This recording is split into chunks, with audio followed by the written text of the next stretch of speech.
آل بيت المصطفى صلى الله عليه وسلم، آل بيت الرسول سلام الله عليكم وتسليم. بشرى لكم أهل بيت إني لكم ذو اشتياق، نعم الأئمة آل البيت والإسام، أسباب طه بنو زهرائه الفاطم. مولاي صل وسلم دائما أبدا على حبيبك. أعوذ بالله من الشيطان الرجيم. بسم الله الرحمن الرحيم. اللهم صل على سيدنا محمد الفاتح لما أغلق والخاتم لما سبق، ناصر الحق بالحق والهادي إلى صراطك المستقيم، وعلى آله حق قدره ومقداره العظيم. مشاهدون الكرام، السلام عليكم ورحمة الله تعالى وبركاته. بعدين تبشر في الله جباو نواتي بركة لنا أني ندو بركة ما نكونو أم بدل على في أكهنة أناك كيشة أناك بركة على كوجيدنا نوكلين لنا بلا جلنكا أنسينين كوني على تو بركة ماي كسولي نعمة دفالينك أكاكيربانينكا أنا سودين سنمو بي أما فيلي أبي أوكا إميشون دوني أنا أوكا إميشون ماندي سانفه shirifila duba duma emission mi na bisigi ka awla donia shirifiu ukatabulo shirifiu ubokulo shirifiu winana ni femiye ka yira jona asigilendo o laseli kama la dala ankaramogo Usman Khan aleni ankaramogo de bikene siga anga docteur Muhammad Abu Jafar Jabate almamindo Misra dela bi nona blakama anyambe Mukhtar Bagayogula bitanye émission spéciale émission kerengerenendo min la selebena ke awma bi hippodrome konnana shirifila kaw kaso émission yera to dambe shirifi mununa ambe wolu kaso bi usra shekuna Ahmad Hamaula aleka demaya belebele mimbe hippodrome konnana ambe oduin kono bi anga ngali folo mi ne obina nyashi ankara mogo ma Muhammad Abu Jafar Jabate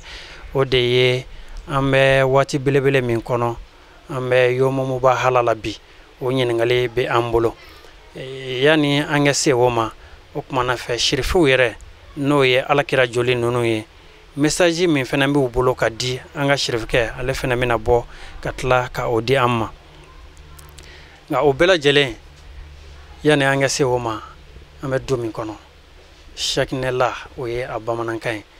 shekuna Ahmad Hamaula ale ka bokulo an karamogo abina bo ka o lase amma folo angeje ka anyama daw fe ami foli bla ustaz la sheikh assalamu alaykum. Bismillahir rahmanir rahim. Allahumma salli ala sayyidina wa nabiyyina wa habibina wa shafi'i dhunubina bil qasim Muhammad wa ala alihi tayyibin at-tahirin wa sahbihi al-muntajabin. Balma TV Shirifullah fil babe. Assalamu alaykum wa rahmatullahi wa barakatuh. An karamo Mukhtar ya fo chogo min bi ambe Shirifullah dudo kono bi ambe sheikhna la khawfi sheikhna Ahmad Hamahullah amba aleka du kono na fara sheikhna Ahmad Hamahullah ibe kutubu yayi ibe kira joliye ibe ayeka fo mami ni ako ala ani la ilaha illallah aka wili la ilaha illallah sigili la ilaha illallah ka ode kanundo harama deuna sheikhna Ahmad Hamahullah himallah alaka sinzando amba donc ka fo la ilaha illallah ni yo foni limaniaye ibe ala kasinzango ni don ala kasinzango no ye fembela jelenso okuma bi ambe sheikhna Ahmad Hamahullah ale re kira joli chogodi nala ka jenye anga zikr dalaw be an qasida dalaw be an ubina ta sheikhna fay join o fana fay join fokata se sayyidina alima ani Fatima Zahra no temena ka ba ankanga min fo ambofo Allah la ilaha illallah la ilaha illallah la ilaha illallah la ilaha illallah la ilaha illallah la ilaha illallah la ilaha illallah la ilaha illallah la ilaha illallah la ilaha illallah la ilaha illallah la ilaha illallah la ilaha illallah la ilaha illallah la ilaha illallah la ilaha illallah la ilaha illallah la ilaha illallah wa sallallahu ala nabiy alladhi sawahu alhamdulillah wa sallallahu على النبي الذي اصطفاه محمد وآله والأصحاب وتابعيهم على الصواب وبعد فالقصد إذا نبذ النسب قدوتنا إمامنا ذا المنتقى في داهر لداهر بزهب وكبر عن كبر إلى النبي فهو أحمد حماه الله من كل ما يقرأ أو يشاء ابن محمد ابن سيدنا عمر ابن هما الله ولي الأبا ابن شريف أحمد النبي الشريف محمد بشير سيد زريف أهل سماء زي أمين الله ابن محمد شريف الباهي بن أحمد عباس ناقل سيف الفضل بن شيخ الغداء زرفي بن أحمد عباس ناقل سيف وأحمد أباس ناقل سيف والفضل بن شيخ الغداء شريف وشيخ الله بن إيمان إلهي ابن شريف واليد إلهي ويحيى بن عبد الرحمن الأكمل نقل الإبراهيم بن إدريس الولي بن عبد المؤمن بن عبد الله ابن محمد جميل الجاهي بن أحمد النجي العلي جودي ابن محمد بن قاسم بن حمود ابن ميمون ابن علي يوزل بن عبد الله نبينا بنا ابن إدريس ابن إدريس الأكبر ابن عبد الله كامل الشري ابن إمام حسن مسنى ابن حسن سبت البيت صنى ابن علي كرم إلهي لوجهه وسره وقاه سجد بطول بدعة الرسول أقيم بجاه لكل سور وأن يكون شيخنا نظمنا في سلكه لعل ذا ينفعنا وأن يكون للجميع شريفة وطريقه من اللسان ثم الصلاة والسلام أبدا على الذي بالهدى تقتدى محمد شفيعنا في الآخرة وآله على الإحسان بهرا عظمة الأرض وسماه ينبغي ثم يزل من هماه وشلتي شيخ حماه الله بجده صلى عليه الله وسلتي شيخ حماه الله لجده صلى عليه الله لا إله إلا الله لا إله إلا الله لا إله إلا الله لا إله إلا الله لا إله إلا الله لا إله إلا الله لا إله إلا الله لا إله إلا الله. الحمد لله أبلا جلين قصيدة مي مولاي إدريس بنامبا شرفو وديندا شيخنا أحمد حماه الله لا شرفو كشرفو منكتو شرفو كشرفو مبالما إنا دولا كافو وبي غنيا جليا فو وبي شرفو كجورو وبو ديرا على كام بسابما لمانا بي يوم المباهلة دوندي على يا أنغرزيجي أنغنو كشرفو لا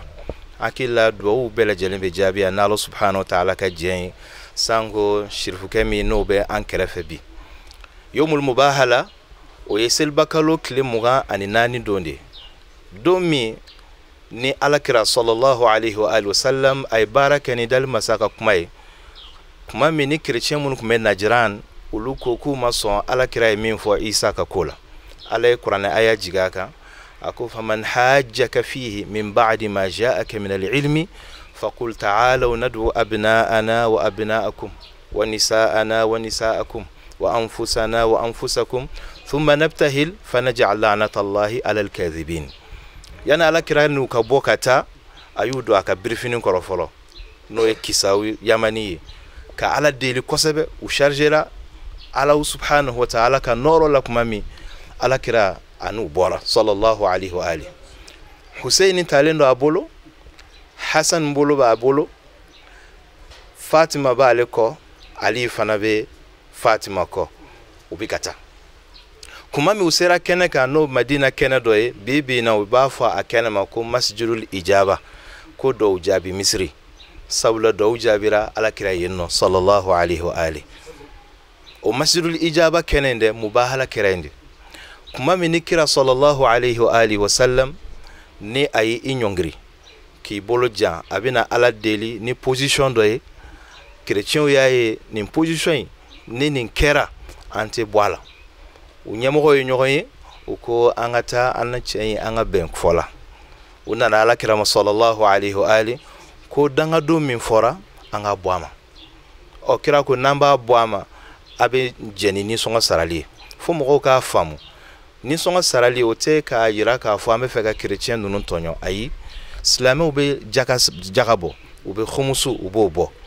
Ɔ ninnu fana bɛ silamɛw ka mara de kɔnɔ fo u fana ka contribution dɔ de kɛ u fana ka bolomafara dɔ de di min bɛ kɛ sababu ye k'olu fana ka sécurité u ka hakilisigi k'o fana garanti min bɛ minɛ silamɛw la o ɲɔgɔn de fana bɛ minɛ olu la ala k'an bɛ sababu. O tuma na nin kɛlen alakira ko n'u kun sɔnna dangadon ma ko chrétien kun banna. O kɛra ka bɛn bi ɲɔgɔnna don ma. Wa bi ɲɔgɔnna don de fana Seydina Ali alayhi salam k'a to kira ka misiri kɔnɔ delikɛla nana ka deli kɛ maa ma sɔrɔ min bɛ a sɔn a y'i to a kunbere minɛlen k'a bolo bɔ k'a ka bololanɛgɛ di delikɛla ma. Ala ye kuranɛ aya jigin innama waliyukumullah wa rasuluhu walladhina amanu alladhina yuqimuna as-salata wa yutuna az-zakata wa hum raki'un wa man yatawalla Allah wa rasulahu walladhina amanu fa inna hizballahi humul ghalibun. Donc ni aya in fana nana ka alul beitu ka shirifu k'u ka bonya de jira k'a fɔ maa o maa n'i tugur'u kɔ i bɛ ala ka kan de la kan in filɛ hizbullah wa hizbu shaitan. N'i bɛ shirifu ka kan kɔnɔna i b'olu ka parti la i ye ala ka parti mɔgɔ de. Sabula ala kira olu de yira k'a fɔ ana harbun liman harabahum wa silmun liman salamahum. Ni maa min ni shirifu bɛnna i ni kira de bɛnna n'i y'u kɛlɛ i ni kira bɛ kɛlɛ la. Donc ala k'an fara u ka hizbu kan. Wa sini ɲɔgɔnna n'o ye seliba kalo tile 25 ye o don de fana ala subhanahu wa ta'ala ye sura dafalen jigin ka shirifu bonya yira n'o ye hal ata ala al-insani ye. Ka d'a kan Seydina al-Hasan ale kun man kɛnɛ shirifulakaw y'u dafale ko n'a kɛnɛyara u bɛ tile 3 sɔn ala ye. Tile fɔlɔ misikinɛ nana u y'u ka suntigɛ di. Tile filanan yatimɛ nana u ye suntigɛ di. Tile sabanan asiru n'o ye kɛlɛ ɲɛnɛma minɛ ye o nana u ye suntigɛ di. A diyara ala ye ala ye suran kuturu jigin k'a fɔ yufuna bin nazri ko maaw do n'u ye dafalen min ta u b'a dafa ala ye. wa yut'imuna ta'ama ala hubbihi u bɛ dumuni di k'a sɔrɔ a ka d'u ye. Maa sunnen kɔni n'i bɛ nin sun tigɛ i ka dumuni nege b'i la nka k'a bɔ i da k'a di misikinɛ ma k'a bu i da k'a di yatimɛ ma k'a b'u da k'a di kɛlɛ ɲɛnɛma minɛ ma a diyara ala ye suran jigin k'a jira diɲɛ bɛɛ la k'a fɔ shirifuw ma nin jɔyɔrɔ sɔrɔ fo n'a kɛra ni tiɲɛtigiya ye fo n'a kɛra ni fɔnisereya ye. Sabula mubahala don sura nana aya nana laban min ye o de ye ko ni maa min ta ye galo ye fanaj'al la'natallahi ala al-kadhibin ko danga ka jigi galontigɛla kan o b'a yira k'a fɔ olu de ye tiɲɛtigiw ye. Ya ayyuhalladhina amanu taqullaha wa kunu ma'as sadiqin a ye sira la ɲa ka fara tiɲɛtigiw kan o kuma na shirifulakaw olu de ye tiɲɛtigiw ye. An b'a la deli ala ka hɛrɛ kɛ ani aw bɛɛ lajɛlen. O kuma na an bɛ tila ka dugawu ɲini a fɛ bi ye mubahala don de dugawu jaabi don do an b'u ka du kɔnɔ u ka dugawu kɛ shirifuw kanubaw bɛɛ ye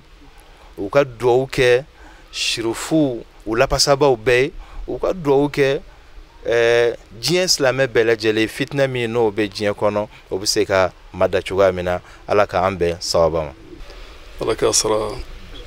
kira kanubaga don kira mɔdenw kanubaga don ka baara kɛ ɲɛ silamɛw bɛɛ ma a bɛ mun kɛ a ka ɲɛ